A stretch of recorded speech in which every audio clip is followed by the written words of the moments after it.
Throughout history, royals around the globe have used crowns as a symbol of status. Depending on the cultural values and wealth of a community, each crown is unique. The wearing of such headgear has always been a strong symbol of power and wealth, dating back to our earliest records of civilization. Maybe the idea was to simply to make the wearer the tallest in the village, or to stand out as the chief. Who knows? Whatever the reason, a crown is a sought-after piece, and indirectly these have been the cause of quite a few spats over the years.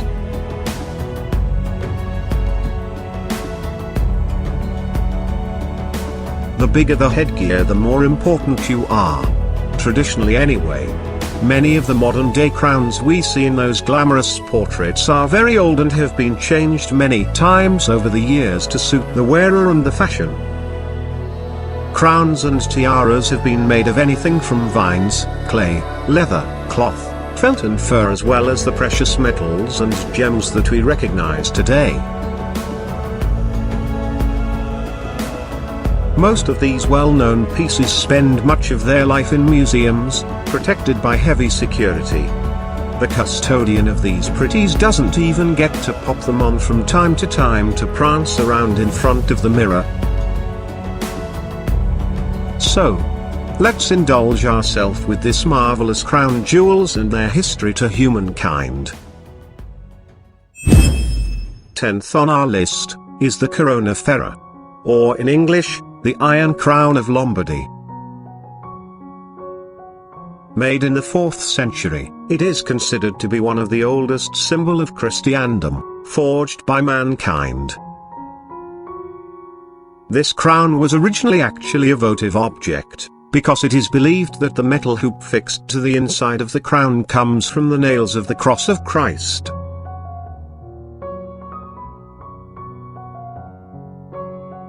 The outer circlet of the crown is made of 6 segments of beaten gold, partly enameled, joined together by hinges. It is set with 22 gemstones that stand out in relief, in the form of crosses and flowers. The crown was certainly in use for the coronation of the kings of Italy by the 14th century, and presumably since at least the 11th. However, according to a more recent study, the crown in its current state is the result of 2 different works made between the 4th to 5th and the 9th century. This seems to validate the legends about the origin of the crown, that date it back to the Lombard era and the coronation of their kings. The last to be crowned with the Iron Crown was Emperor Ferdinand I, in his role as King of Lombardy and Venetia. This occurred in Milan, on September 6, 1838.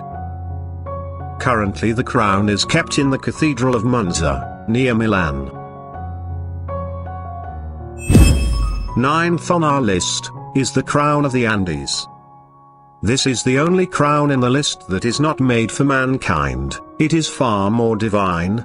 It was for the Virgin Mary, the Immaculate Conception of Popayán, Colombia. It took 6 years to complete, with 25 goldsmith, 5.3 pounds of pure 20-carat gold, and 1,500 carats of vibrant green Colombian emeralds. Finish in 1599. It was only used during special occasions. In 1650 the crown was stolen by the English pirates, only to lose it in a street fight 3 days after.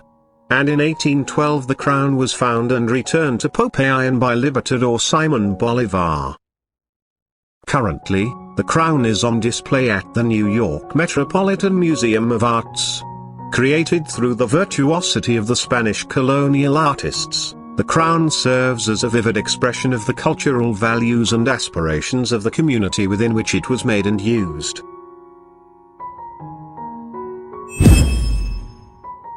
Eighth on our list is the crown of Saint Wenceslas. Made in 1347.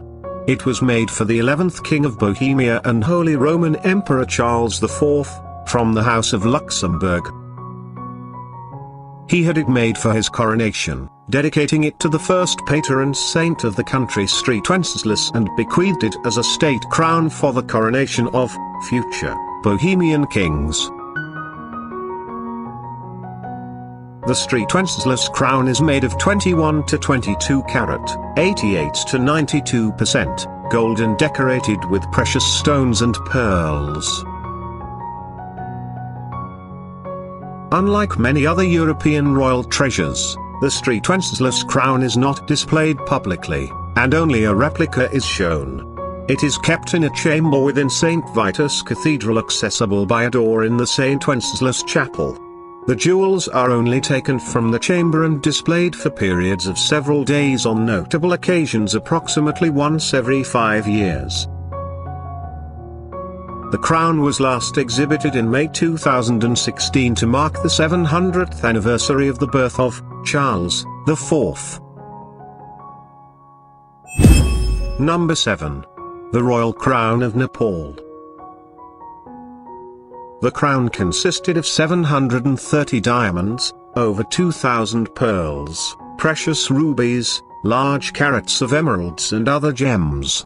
The earliest record of the crown was when it was shown in the portrait of the first king of Nepal, King Prithvi, in 1768. The crown was last used during the coronation of King Jayehendra way back in 2001. And sad to say that, after 239 years of the Shah dynasty, it came to an end on 2008 when King Jayehendra stepped down as monarch, and Nepal was declared as republic and no longer a kingdom. Next on the list is the Holy Crown of Hungary, also known as the Crown of Saint Stephen. The crown was the coronation crown used by the Kingdom of Hungary for most of its existence since the 1st century. No king of Hungary was regarded as having been truly legitimate king without being crowned with it. It was first called the Holy Crown in 1256. During the 14th century, royal power came to be represented not simply by a crown, but by just one specific object, the Holy Crown. This also meant that the Kingdom of Hungary was a special state. They were not looking for a crown to inaugurate a king, but rather, they were looking for a king for the crown, as written by Crown Guard Peter of A. He also depicts that the Holy Crown is for the Hungarians what the Lost Ark is for the Jewish people.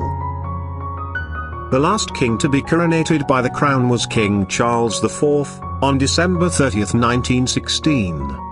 The last Hungarian king was a tragic hero who searched for peace in a situation in which a victory for his allies would have posed at least as big a threat to the people of the Austro-Hungarian Empire, as a victory for the Entente powers would have done. During the Second World War, the crown was kept in the United States of America, and on January 6, 1978 it was returned to the Hungarian people and was placed on the National Museum of Hungary. Currently the crown rests on the Parliament House of Hungary, where it symbolizes the country from ancient times to the present. Fifth on our list is the Empress Crown of Persia.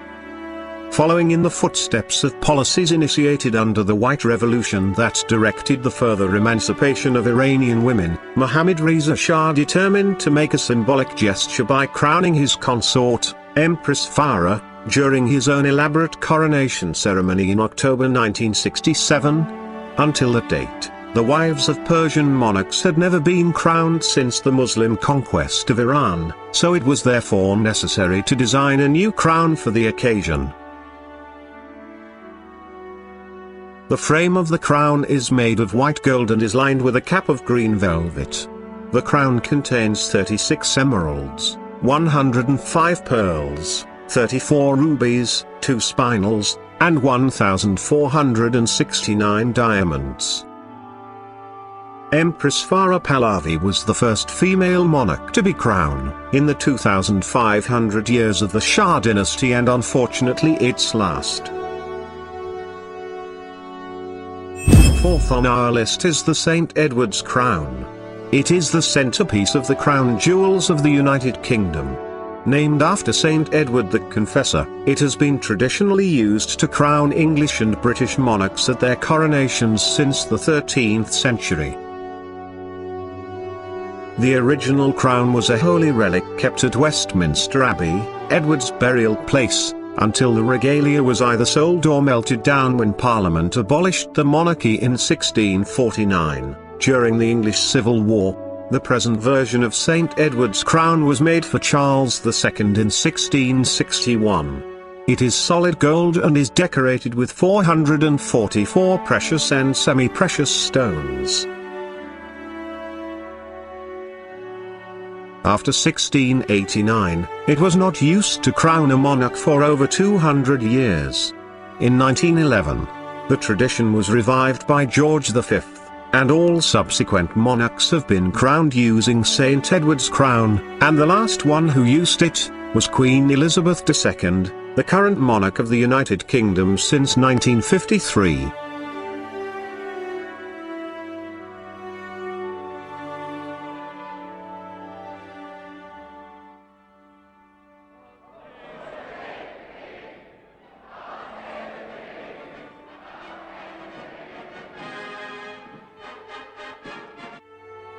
To this day, Queen Elizabeth II has reigned Great Britain for over 68 years, and up to that time she had seen the crown for only 3 times.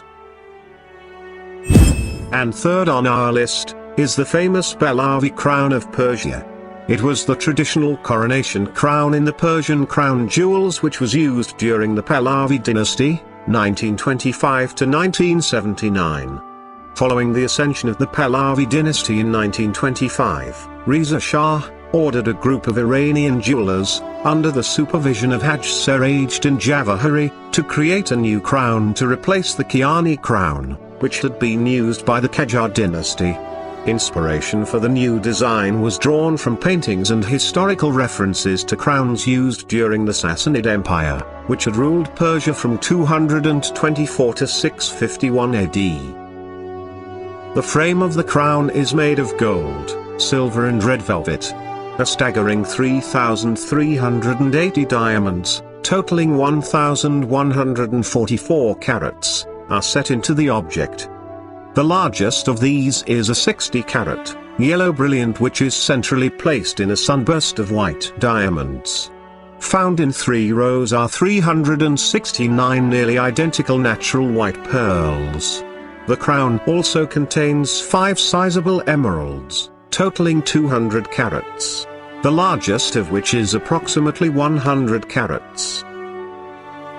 This magnificent crown was used for the last time during the coronation of Mohammad Reza Shah Pahlavi on 26 October, 1967. The crown survived the revolution, and now it is currently on display with the rest of the Iranian crown jewels at the Central Bank of Iran in Tehran.